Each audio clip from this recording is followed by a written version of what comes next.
Hey everyone, Grant Liffmann here alongside Chris Mannix, and we get to talk about an NBA schedule release. It is finally here, even though it feels like the finals just ended, and yet we're somehow close to opening night again. It happens every year, it feels like.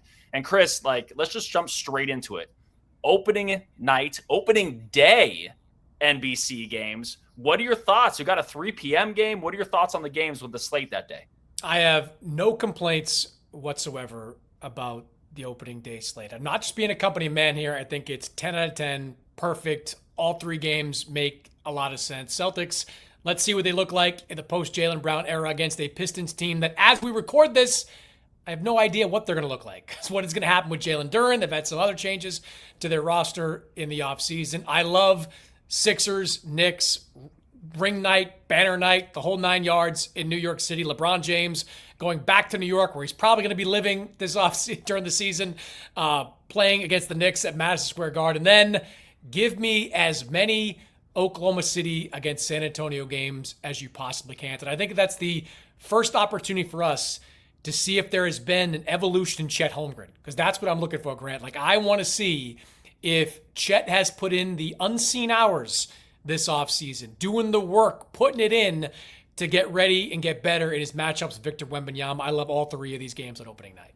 Absolutely. And I love the 3 p.m. game too. Let's get other eyeballs out there. I know international audiences can tune in for that as well. And for me, I look at it and I could not agree more about these games. And each one has such juicy storylines. Like every team on opening night has juicy storylines. Like just think about it. You obviously know Boston well. Just Jason Tatum, this is his team now, right? It kind of was his team before, but now it's like, hey, we traded away Jaylen Brown. This is your team. There's no more Jays. And then you got Detroit, and we have to, by the time that the season comes along, either you're going to have a really upset Duren, or you're going to have some just like a happy confluence of all these things that just finally came together at the end, or there could be some awkwardness there. You got Sixers, obviously you just talked about LeBron, but Jaylen Brown and just the whole, how about the Knicks, who are going to be the favorites in the East against the Sixers team, who a lot of people are pretty bullish about potentially challenging them in the East. You get that right off the bat. And as you said, OKC and San Antonio. I think for the first time, it depends on what you think about Denver. For the first time in the West, it seems like it's very clear there's two teams at the top, and then the rest. Denver, I understand if you put them in there, and I do. I'm pretty high on Denver as well. But we're talking about the future of this league, the current of this league, everything. And then finally, Chris, honestly, at the end of the day, is this the season we start saying Victor Wembanyama is the best player in the NBA? And opening night, he gets a chance to do it against Chet Holmgren. I couldn't be more excited about this. Yeah, I'm with you there too. I'd also add one thing about the 3 p.m. game, and I love it because not only can you potentially appeal to a European audience with some of these games, but you can also appeal to a younger audience. Like how many teams during the regular season use one of those Sunday afternoon games to call it kids night, because you've got a bunch of young kids who are incapable of staying up for a game that is going to end at 10:30, 11 o'clock, depending on how long the game goes. Now you've got a 3 p.m. start. I know it's not ideal for the working crowd, but you can still get 18, 19,000 fans to take the day off and come to that game. You're going to have a lot of fans, I'm telling you, bringing their young kids. And the NBA, what do they want more than anything, Grant? They want to get younger. They want a younger demographic. Well, this is a great way to introduce or reintroduce a young crowd to NBA games.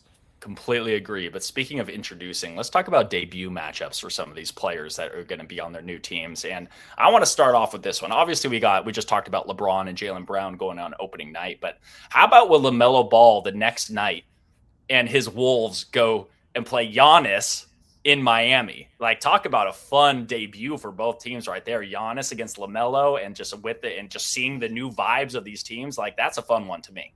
That's a really good one. I mean, I think Minnesota had their backs against the wall this offseason. I think they had to do something to satisfy the need for Anthony Edwards to have this team get better, because over the last couple of years, we've seen Minnesota kind of chip away at the foundation of a team that was really good, looked like a potential championship contender with Cat and some of these other deals that they've made. I'm curious to see what another high usage rate guard in LaMelo Ball looks like opposite of Anthony Edwards. But I'm going to give you one kind of outside the box, a debut that's not really a debut, but I'm going to call it a debut for these purposes. The return of Damian Lillard to Portland. Like, we forgot about Damian Lillard last year. Like, he was out all season with the Achilles injury. Now he's coming back, and he's coming back to a Blazers team that looks pretty damn different. They go out there and they acquire Ja Morant. Let's see how that works. They've got new ownership there that's made some changes, new coach in there, and Micah Nuri. Now you've got Dame coming back into the mix. Is he still the all-NBA guard he was prior to his exit, the all-star guard? Like, I'm very curious to see what in his mid-30s Damian Lillard looks like. You know, that's such a huge point because let's not... just 2 years ago, they acquired Dame Lillard to Milwaukee to be the 1-2 punch for Giannis. And then everyone just kind of forgets about Dame Lillard because he gets hurt and he disappears for a little bit. Well, this is a Blazers team that really caught a lot of people off guard last year. Denny took this huge leap. A lot of their younger guys got better. Klingon got better, Tumani. And all of a sudden, you get Ja Morant and potentially a fully healthy Dame Lillard who... I mean, are they a sleeper team that no one's fully talking about? Is there a chance that this team is better than a lot of people are giving them credit for? I got to see what Ja Morant looks like opposite Damian Lillard. Like, I know Dame coming back from this injury is not going to be the 35-minute per game guy that he was prior to the injury. Same thing probably with Ja Morant, who they're going to want to try to keep healthy. You know, Ja has a history of injuries in addition to the other stuff that's gone on with him. But, you know, they're going to wind up playing a lot of minutes together. And how many shots can Donovan Klingon block back there? Like, they're gonna need to figure out how it gets done defensively in that backcourt. I think they have the potential to be dynamic offensively. I think Dame is still going to come back as an elite perimeter shooter, as an elite scorer. Ja, he's got to have something to prove. 2 years left in his contract. He's going to want to show that he's still a high-level guy, but can they get enough stops on the defensive end to continue this upward trajectory? I'm going to need to see that first.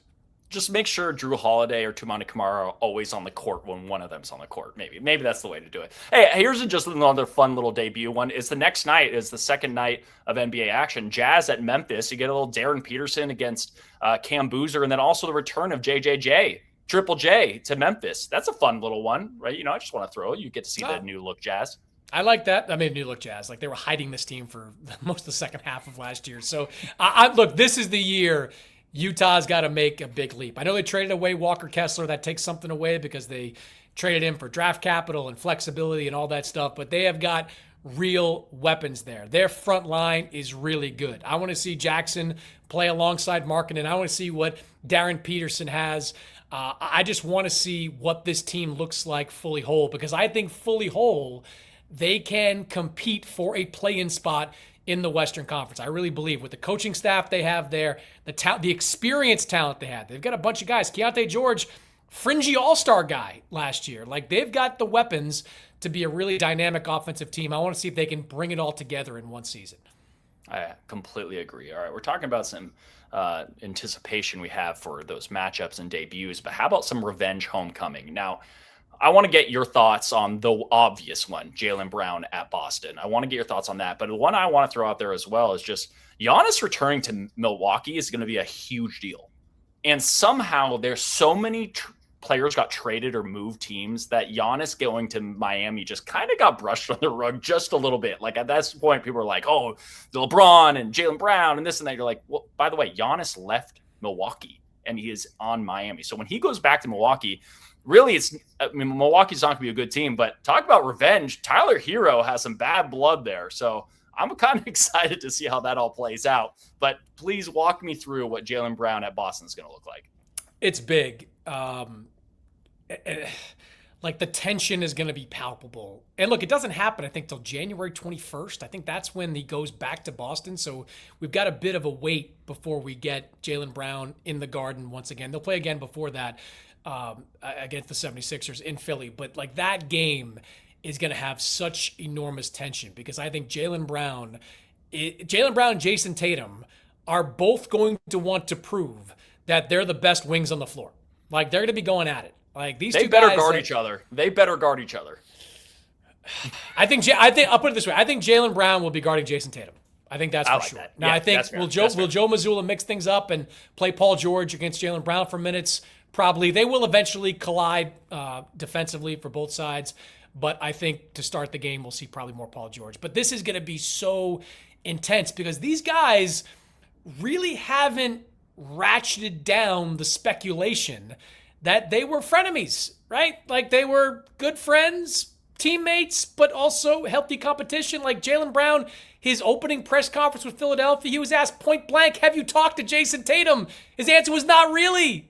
So, like, you know, the everybody's saying like there are some issues there. Like neither one of these guys has really given us reason to believe, even if it's just nominal or cursory, that there aren't some real lingering stuff in there. And I think this is going to be high drama. We don't get many matchups like this where you've got two ex-teammates, both in their prime, coming back. It's kind of like the top of my head, the one thing I can think of is when Durant came back with the Warriors to play against Westbrook. Like that, and you remember the intensity of that game. Russell Westbrook came out looking like he wanted to put 50 on Kevin Durant that night. I think that Jaylen Brown, maybe not 50, but he wants to have 30, and he wants to hold Jason Tatum to 10. Yeah, no, I cannot wait for those. And then, you know, there's so many big games, the slate, you know, it's just so many big holiday, you know, you look at the Christmas Day slate, and I thought they did a really good job on that one. San Antonio at New York. That's obviously a finals rematch right there. That should be a great one.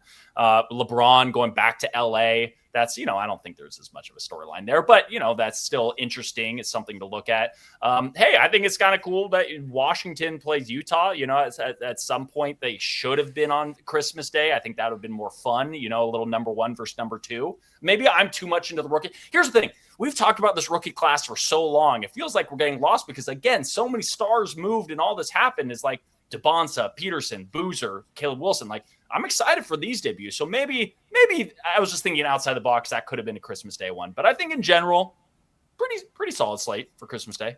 I think it's a very solid slate. I would, you know, eventually we're going to get to when these young rivalries are worthy of those kind of dates.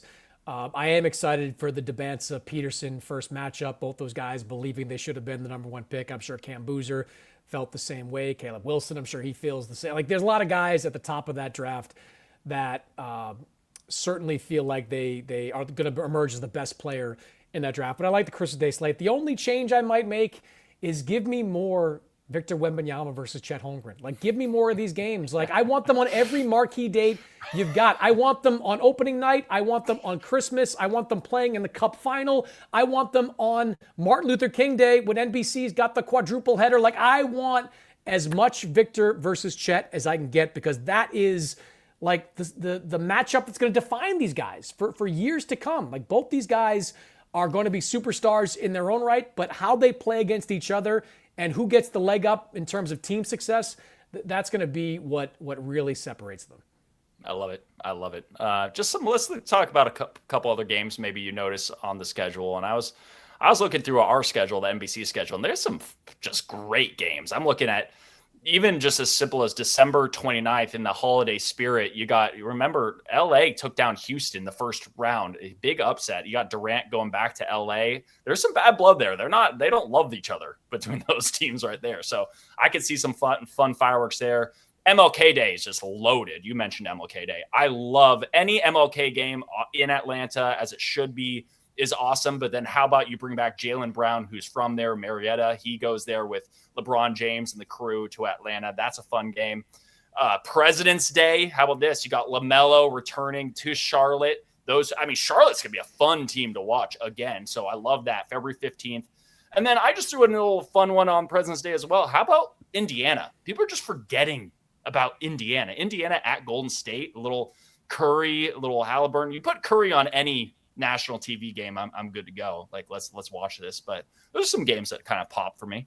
You getting a little misty thinking of the LaMelo tribute video back in Charlotte? Getting ready for that? Yeah, that's coming. Yeah, I'm excited to see Indiana as well. I mean, Zubac now playing with Halliburton, with some of the core of that team back from last year. Like, they have a potential to be a sleeper team in the Eastern Conference if Halliburton can come back as Halliburton. I mean, that guy, he had a hell of a last 6 months, man. Like, coming back from the Achilles injury, couple that with the shingles diagnosis, like, he's gone through a lot to get back to this point. But if he can get back to being the guy that was so dominant in the 2025 playoffs, that Indiana team in the Eastern Conference, is going to be a tough one to beat. I'm going to throw a different one, though, at you. I'm big on the outside-the-box stuff here, Grant. I'm going to identify an NBC game here as well. On a Monday night, you have got the Orlando Magic visiting the Boston Celtics.